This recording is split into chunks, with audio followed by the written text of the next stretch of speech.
Hi friends, how are you? So today's 28th session, January 30. I know late हो गया. आप लोग सोच रहे होंगे कहाँ चले गए सर. मैं खुद बहुत टेंस था. एक्चुअली जिस एरिया में मैं रहता हूँ वहाँ पे गवर्नमेंट ने इंटरनेट कट कर दिया है.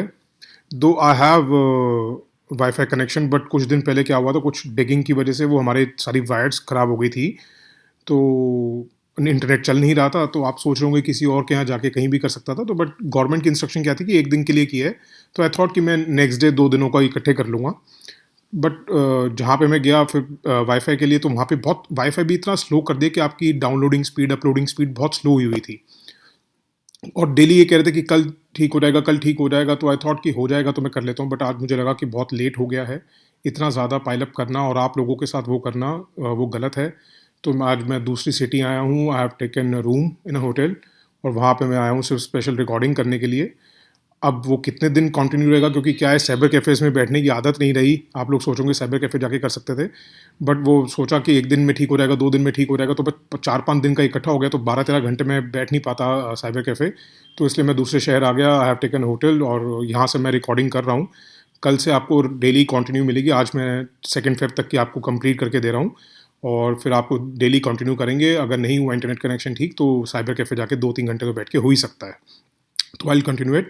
और गलती से भी मत सोचिएगा कि मैं लाइटली ले रहा हूँ या आपको लगे कि सर पता नहीं कराएंगे नहीं कराएंगे प्रॉपर्ली. देखिए, मैं जितनी अपनी प्रिपरेशन सीरियसली लेता था उससे 100 गुना आपकी ज़्यादा ले रहा हूँ. क्योंकि अपने जब मैं प्रिपरेशन कर रहा था उसको मैं 100% अगर दे रहा था तो उसमें सिर्फ मेरी लाइफ इन्वॉल्व थी. बट इसमें चाहे जितने भी सब्सक्राइबर्स हैं, जितने भी मेरे पर बिलीव करके मेरे ऊपर डिपेंड हो रहे हैं, उनकी लाइफ के साथ नहीं खेल सकता. इतना बड़ा पाप तो मैं नहीं कर सकता. एटलीस्ट अगर जाना होगा तो मैं पहले ही बोल दूंगा आपको कि मैं नहीं कराऊंगा आगे से. बट मैं सीरियस था, इसलिए आज मैं दूसरे शहर आके ये कर रहा हूँ. तो डोंट टेक इट कि मैं बिल्कुल भी सीरियस नहीं हूँ. I am very very serious. और मुझे आपकी लाइफ से बहुत ज़्यादा मतलब है. क्योंकि अगर आप किसी पे डिपेंड हो जाते हो ना, तो देखिए कहते हैं ना, एक बस का ड्राइवर सबसे ज़्यादा अपनी लाइफ को बचाने के साथ साथ उसको बाकी सवारियों को भी जान बचानी होती है. तो उसके ऊपर ज़्यादा दायित्व आ जाता है. तो वैसे ही मेरा हाल है इस टाइम. तो आप बिल्कुल भी ये मत सोचिएगा. आगे से कॉन्टीन्यूस चलेंगे. पता नहीं था कि इतना टाइम लग जाएगा गवर्नमेंट को, क्योंकि उन्होंने नेक्स्ट डे करते करते बढ़ाया है. तो चलिए कोई बात नहीं, उनकी भी कोई मजबूरी रही होगी. तो कल से आपको रेगुलर मिलेगा. और आज के दिन में आप जो ये वीडियो देखेंगे तो लगातार आपको 4 सेशंस मिलेंगे. 30 जनवरी, 31 जनवरी, 1 फरवरी, 2 फरवरी. आज ही देख लीजिएगा उनको, प्लीज़, मेरी रिक्वेस्ट है. और एक दो बार, दो दो बार देख लीजिएगा ताकि थोड़ा सा व्यू आ जाएगा. तो बाकी लोग जो अपने सब्सक्राइबर्स हैं उनको भी पता चल जाएगा. अब समझ भी जाएंगे. देखिए क्या है कि पेज 1 पे था कि making a strong pitch for the government to loosen its purse strings to spur the economy with a counter cyclical fiscal push. हमें इसमें से कुछ पढ़ने की जरूरत नहीं. हमें ये देखना है काउंटर साइक्लिकल फिस्कल पुश क्या होता है. ये बेसिकली टर्म्स हमें पता होनी चाहिए क्योंकि बजट के टाइम पे. तो काउंटर साइक्लिकल फिस्कल पॉलिसी क्या होती है, बेसिकली क्या होता है ये काउंटर साइक्लिकल, मतलब जैसे साइकिल चल रही है तो काउंटर, उसको उल्टो चलाओ. मतलब अगर इकोनॉमी बढ़ रही है तो थोड़ा सा उसको उल्टा चलना है हमें. अगर कम हो रही है तो उससे उल्टा चलना है. मतलब जैसे कि अगर बूम पीरियड है, मतलब इकोनॉमी काफ़ी बढ़ रही है, तो गवर्नमेंट क्या करेगी, अपनी स्पेंडिंग कम कर देगी और टैक्सेस रेज कर देगी. ठीक है ना. बूम को थोड़ा सा नीचे लाने के लिए, करने के लिए होता है. या गवर्नमेंट को दिख रहा है कि इन्फ्लेशन ना हो जाए. और अगर जब रिसेशन हो तो गवर्नमेंट क्या करेगी, अपनी स्पेंडिंग इंक्रीज कर देगी और टैक्सेस को कट कर देगी बेसिकली. ठीक है. आप अगर जब ये समझिए मोटे हो रहे हैं ज़्यादा खा खा के, तो आप खाना रोक देंगे, खाना कम कर दोगे.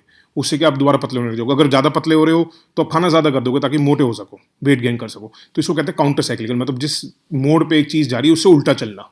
समझ गए आप बात को. तो एक मैं भी बता देता हूँ. वैसे ये था किसी और पेज पे. बेसिकली क्या था कि पेटा ने पीएल फाइल की थी सुप्रीम कोर्ट में. तो उसके जवाब में उन्होंने animal welfare board of India को बोला है कि जवाब देने के लिए. National board of wild life हम पहले ही देख चुके हैं. तो animal welfare board of India देखिए. एक तो आपने इतना लंबा लंबा चौड़ा नहीं लिखना है, ये तो सिर्फ समझाने के लिए मैं आपको बता रहा हूँ. आपने लिखना है animal welfare board of India, arrow statutory body, arrow इसकी एडवाइस क्या करती है, animal welfare laws, animal welfare in the country. Arrow 1962 में एस्टैब्लिश हुई थी. Arrow prevention of cruelty to animals act. ये एक्ट जरूर पूछते हैं कि किस एक्ट में एस्टैब्लिश हुई थी. Animal welfare board of India आपको पूछ सकते हैं कि वाइल्ड लाइफ प्रोटेक्शन एक्ट में हुई थी या किसी में हुई थी. तो याद रखिएगा, prevention of cruelty to animals act. फिर करना है आपने एरो. ये पहले जो थी किस में थी, इंडियन मिनिस्ट्री ऑफ फूड में थी, याद रखिएगा. बट 1990 में prevention of cruelty to animals ministry of environment में ट्रांसफर कर दिया सब्जेक्ट. तो इसलिए अभी मिनिस्ट्री ऑफ एनवायरनमेंट के अंडर है. पहले याद रखिएगा, पहले ये मिनिस्ट्री ऑफ फूड में थी. और एक मनमोहन जी का आर्टिकल है. आप सोचेंगे आर्टिकल मैं वैसे बता रहा हूँ आपको. अपना एडिटोरियल पेज पे मनमोहन सिंह का आर्टिकल है, ग्रीन रिवोल्यूशन को लेके आर्टिकल्स हैं। ये बेसिकली देखिए कुछ भी आ जाता है, बजट को लेके होगा, कुछ भी होगा, तो आपस में सारी पार्टीज़ कोई प्रो में बोलेगा, कोई कॉन्स में बोलेगा। It is not important. मैं आपको फिर बता रहा हूँ, दो he was former prime minister, former finance minister, उसके प्लानिंग कमीशन के भी हेड थे, but it is not important. जो भी पॉइंट्स हैं मैं आपको जो बता रहा हूँ वही करिए, उससे ज़्यादा करने की ज़रूरत नहीं है। इन जनरल आप न्यूज़पेपर पढ़िए बस। एक पेज 1 पे ही थी कि उन्होंने थोड़ा एनजीओज़ के बारे में बोला है, जो फॉरेन कंट्रीब्यूशन रेगुलेशन एक्ट को लेके, कि अगर इनको कोई रुपीज़ में भी पैसे आ रहे हैं ना, ज़रूरी नहीं है कि डॉलर्स में ही आए, अगर रुपीज़ में भी आ रहे हैं और सिर्फ किसी फॉरेन सोर्स से आ रहे हैं, चाहे वो फॉरेन सोर्स उस टाइम इंडिया में लोकेटेड था जब उन्होंने उसको पैसे दिए, तब भी वो फॉरेन कंट्रीब्यूशन मानी जाएगी। और सारे बैंक्स को, वो सेंट्रल गवर्नमेंट को विद इन 48 आवर्स रिपोर्ट करना है। याद रखिएगा 48 आवर्स, ये लिख लीजिए। इसके ऊपर एक्ट मैंने बनाया है पूरा, फॉरेन कंट्रीब्यूशन रेगुलेशन एक्ट का 2010, क्या की पॉइंट्स और इसमें जो अमेंडमेंट्स हुई हैं वो भी लिखाया हुआ है। तो प्रोविजन क्या थे, एक तो सबसे बड़ी बात ये किसको प्रोहिबिट करती है फॉरेन कंट्रीब्यूशन के लिए, ये याद रखिएगा। एक तो पब्लिक सर्वेंट्स, जैसे अगर आप आईएएस बन गए तो you are a public servant, ठीक है। और किसको वो रिस्ट्रिक्ट करती है, इलेक्शन कैंडिडेट्स को, एडिटर्स और न्यूज़पेपर के जो एडिटर्स होंगे, जजेस को, मेंबर्स ऑफ एनी एमएलएस को करती है, एमपीस को करती है, पॉलिटिकल पार्टीज को करती है फॉरेन कंट्रीब्यूशन के लिए, ठीक है। और जब प्रोहिबिट करती है ट्रांसफ़र ऑफ फॉरेन कंट्रीब्यूशन, मतलब अगर सपोज एक XYZ एनजीओ फर्म है, उसको फॉरेन कंट्रीब्यूशन मिली है, तो वो किसी और को ट्रांसफ़र नहीं कर सकता। ये चीज़ें याद रखिएगा जो मैं कह रहा हूँ। और पर्सन मीन्स कोई भी रजिस्टर्ड कंपनी इंडिविजुअली, यानी पर्सन मीन्स एक एक्स पर्सन, उसकी कंपनी भी हो सकती है, एसोसिएशन भी हो सकती है, कुछ भी हो सकती है। तो अगर किसको ट्रांसफ़र कर सकते हैं फिर, अगर सपोज करिए आपने एक XYZ कंपनी बना रखी है, मगर आपकी एक ABC नाम की कंपनी भी है, बट अगर वो ABC ऑथराइज्ड है फॉरेन कंट्रीब्यूशन लेने के लिए, तो उसको आप ट्रांसफ़र कर सकते हो फंड। ये याद रखिएगा। इसमें आधार कार्ड का नंबर लेना मैंडेटरी है, जो भी रिसीव करेगा फॉरेन कंट्रीब्यूशन, ये ज़रूरी है पॉइंट। उसके बाद अगर जो भी फॉरेनर है या अगर OCI सिटीज़न है, अगर याद रखिएगा कि अगर आप किसी NRI से ही पैसे ले रहे हैं या OCI overseas citizen of India, वो भी फॉरेन कंट्रीब्यूशन मानी जाएगी और उनका कार्ड नंबर या आपको पासपोर्ट की कॉपी उसमें दिखानी पड़ेगी। FCR में उन्होंने बेसिकली कहा है कि स्टेट बैंक ऑफ इंडिया के कुछ ब्रांचेस उन्होंने डेजिग्नेट किए हैं कि आप सिर्फ इसी में ही पैसा मंगवा सकते हो और किसी में ही नहीं पैसा मंगवा सकते।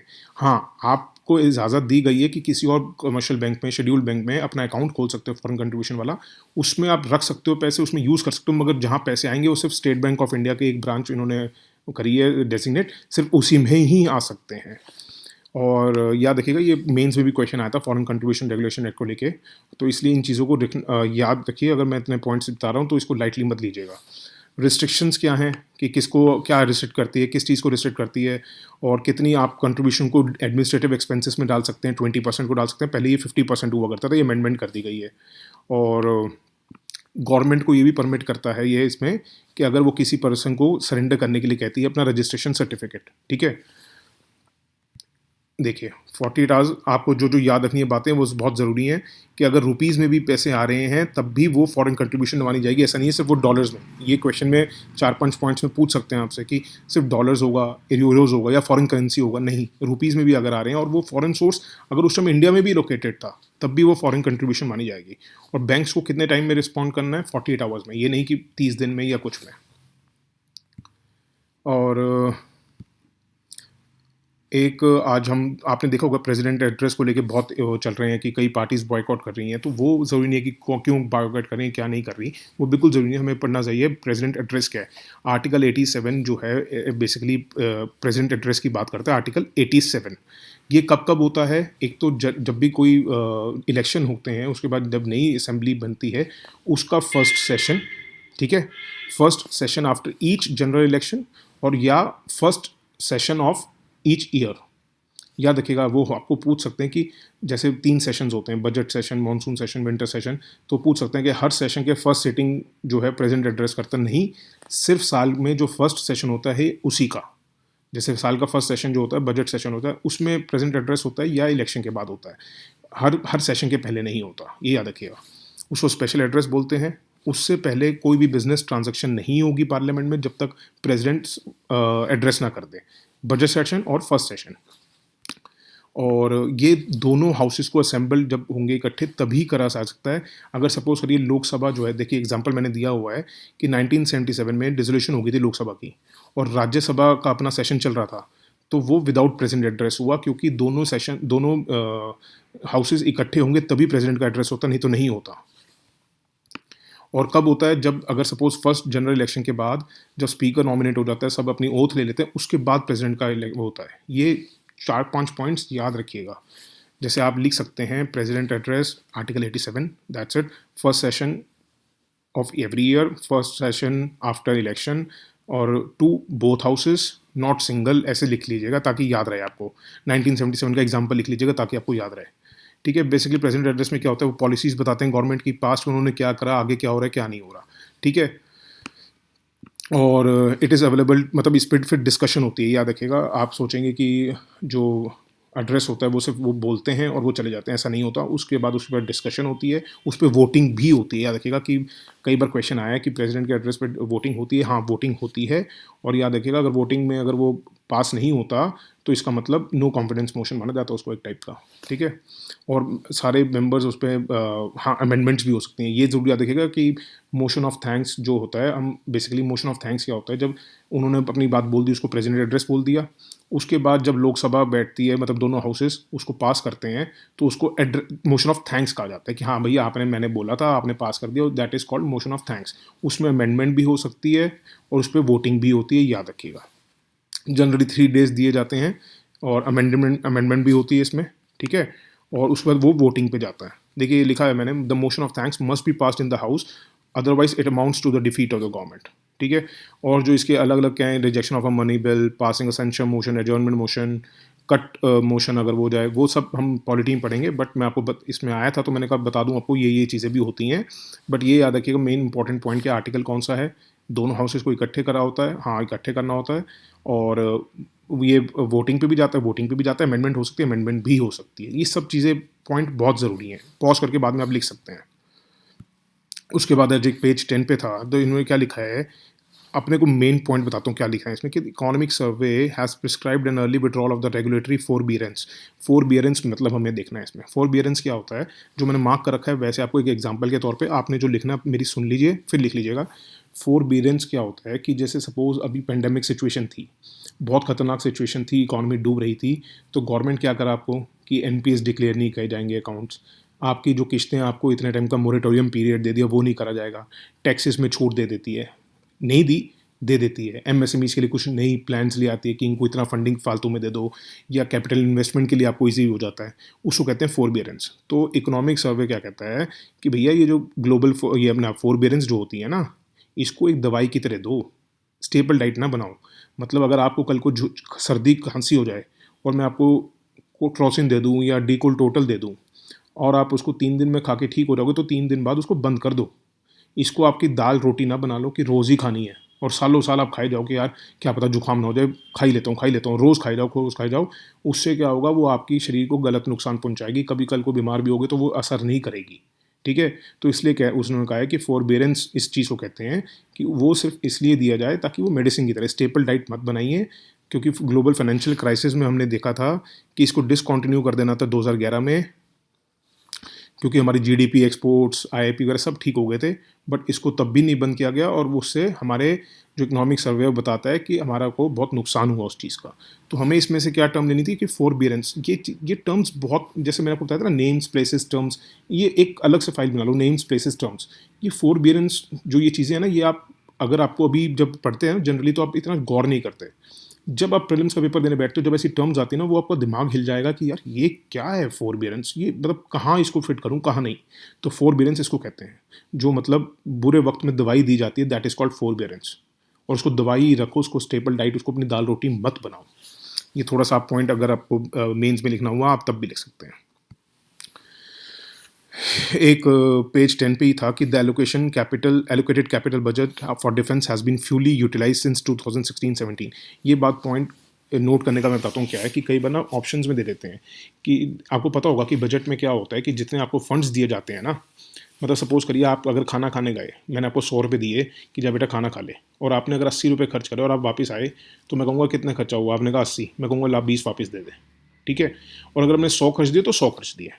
तो ऐसे ही जब किसी भी मिनिस्ट्री को फंड्स दिए जाते हैं तो क्या होता है कि अगर सपोज 100 रुपये दिए, तो अगर उन्होंने एंड ऑफ द ईयर में जब मार्च 31 को क्लोजिंग होती है उन्होंने पूरे फंड्स यूज़ नहीं किए, तो उनको वो लैप्स हो जाते हैं, वो वापस मतलब वापस चले जाते हैं उनसे, मतलब उनके अकाउंट में नहीं रहेगा, वो वापस ले लिए जाएंगे।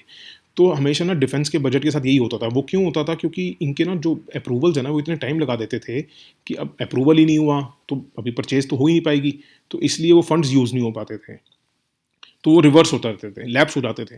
तो कहते हैं कि कई बार फिर 4-5 ना स्टेटमेंट्स आ जाती है कि डिफेंस का बजट कुछ भी आ सकती है, मतलब किसी भी चीज़ को लेके। अगर आपका आपका बेसिक क्लियर है तो आपको याद रहेगा कि हाँ भाई मुझे पता है इस चीज़ का।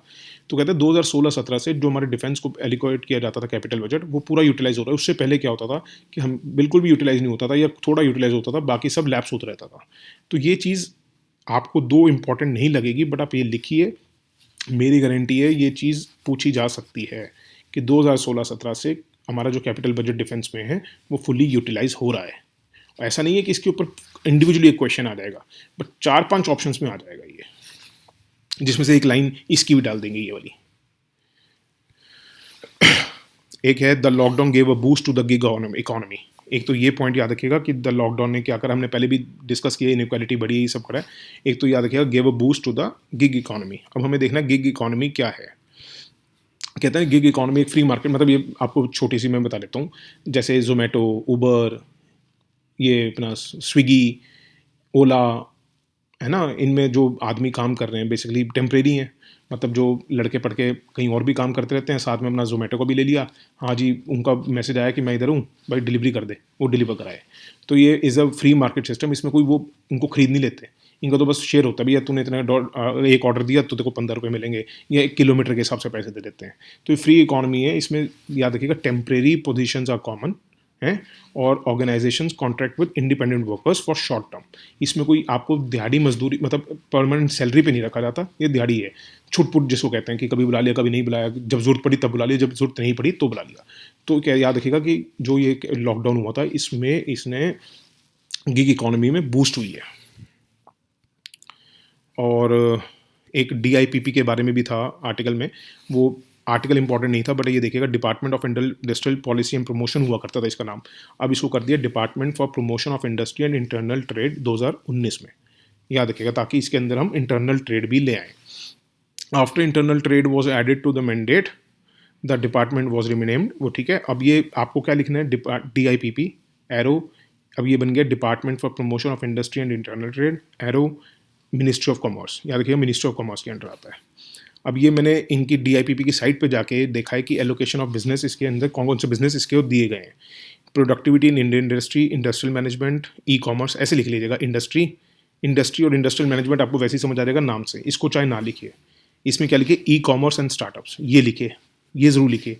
ईज़ ऑफ डूइंग बिजनेस, ये लिखिए, जो आपको उस टाइम याद नहीं रहेगा। रिटेल ट्रेड, ये लिखिए। प्रमोशन ऑफ इंटरनल ट्रेड, मुझे पता आप कहेंगे नाम में आ गया हमें याद रहेगा, नहीं, इंटरनल ये ना लिखिए, हो सकता है रिटेल ट्रेड नाम लग के आ जाए, तो रिटेल ट्रेड लिखिए। एडमिनिस्ट्रेशन ऑफ इंडस्ट्रीज लिखिए। The department handles matters related to protection of IPRs, intellectual property rights लिखिए, पेटेंट्स लिखिए। जोग्राफिकल इंडिकेशन लिखा हुआ है, जोग्राफिकल इंडिकेशन लिखिए। The mat also handles matter related to FDI लिखिए, ठीक है, ये चीज़ लिखिए। जो ज़्यादा इंपॉर्टेंट है मैंने आपको बता दिया कि ऐसे ऐसे करके लिखिए। मेरे को फ़र्ज़ है कि मैं प्रॉपर डिटेल में आपको लिख के दूँ ताकि आपके नोट्स बन सके, आपको मेंस में भी काम आ सके।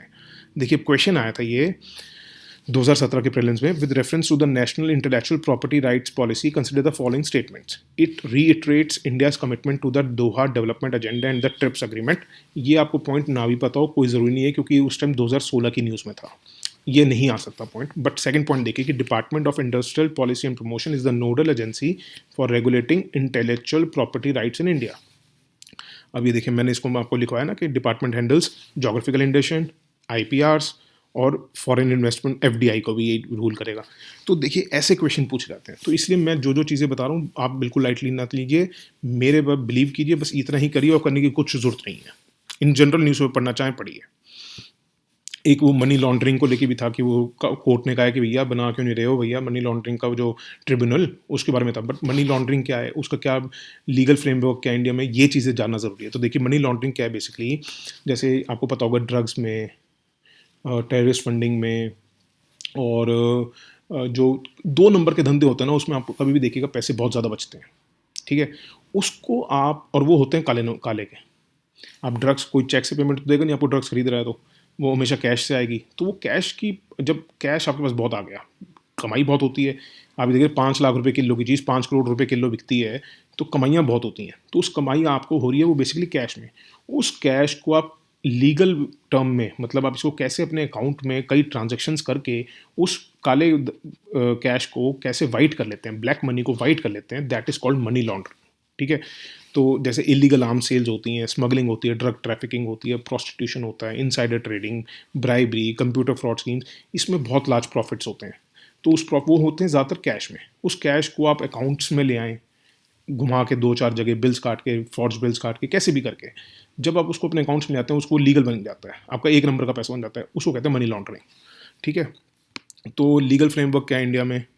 Prevention of money laundering act आई थी 2002 में। ठीक है? ये हमारा the law was enacted to combat money laundering, और under the PML act enforcement directorate is empowered to conduct a money laundering investigation. तो मनी लॉन्ड्रिंग की इन्वेस्टिगेशन किसके अंडर आती है? Enforcement directorate. एनफोर्समेंट डायरेक्टरेट है department of special financial investigation agency, department of revenue, ministry of finance. याद रखिएगा, department of economic affairs नहीं है। एक बार क्वेश्चन आया था कि enforcement directorate is under department of economic affairs, नहीं, department of revenue, ministry of finance. इसके अलावा भी है आरबीआई से भी, आईआरडीए की भी कुछ वो हैं, बट पीएमएलए एक्ट जो है लेजिस्लेशन के हिसाब से देखा जाए तो वो पीएमएलए एक्ट के अंदर आता है। और इसके लिए एक इन्होंने कहा था कि स्पेशल कोर्ट होगा। अब ये देखिए यहाँ इसको ध्यान से रखिएगा, the central government in consultation with the chief justice of high court designates one or more session court as special court, जिसको पीएमएलए कोर्ट कहा जाता है। इसका क्या है कि आपको अगर ये पूछा जाएगा तो आप सोचेंगे कि पैन इंडिया एक जैसा रखना है तो सुप्रीम कोर्ट के साथ कंसल्टेशन देके होगा। नहीं, नहीं, big no. Chief justice of high court के साथ ये कंसल्ट करते हैं, और किसी भी आप उस देश स्टेट की और उस पर्टिकुलर शहर की कोई सेशन कोर्ट को इसको स्पेशल कोर्ट बना दिया जाता है, जो पीएमएलए कोर्ट बना दी जाती है। और उसके अगेंस्ट आपने अगर अपील करनी है, अगर उस कोर्ट ने कोई फैसला सुना दिया, अगर आपको उसके अगेंस्ट कोई अपील करनी है तो वहाँ कहाँ कर सकते हैं? High court. सुप्रीम कोर्ट नहीं है, हाई कोर्ट। ये छोटे छोटे पॉइंट्स ना आपको लगते हैं, बट जब पेपर में आते हैं ना तो बहुत डिफिकल्ट लगते हैं उस टाइम। तो याद रखिएगा, सुप्रीम कोर्ट नहीं है, हाई कोर्ट है, और जस्टिस ऑफ हाई कोर्ट के साथ ही कंसल्ट करके पीएमएलए कोर्ट बनाई जाती है। ठीक है? दैट्स इट फॉर टुडे, क्योंकि मुझे अब दूसरी भी वीडियो बनानी है, तो मैं नहीं चाहता लेट हूँ। मतलब मैं नोट्स तो बना चुका हूँ, बट अभी रिकॉर्डिंग करनी है और उसके बाद डालना है। तो डोंट वरी, कल से रेगुलर हो जाएगा, 3 फेब से रेगुलर होगा। और आज मैं आपको 30, 31, 1st, 2nd 4 दिन का दे रहा हूँ लेक्चर, और आज ही सुन लीजिएगा। मेरी आपसे रिक्वेस्ट है, थोड़ा टाइम लगेगा, आधा 1 घंटा ज़रूर लगेगा आपको, बट सुन लीजिएगा। एंड कोई भी टेंशन लेने की ज़रूरत नहीं है। भगवान ने चाहा तो आपको पेपर क्लियर करा के ही जाएंगे। Thank you so much, take care, bye students.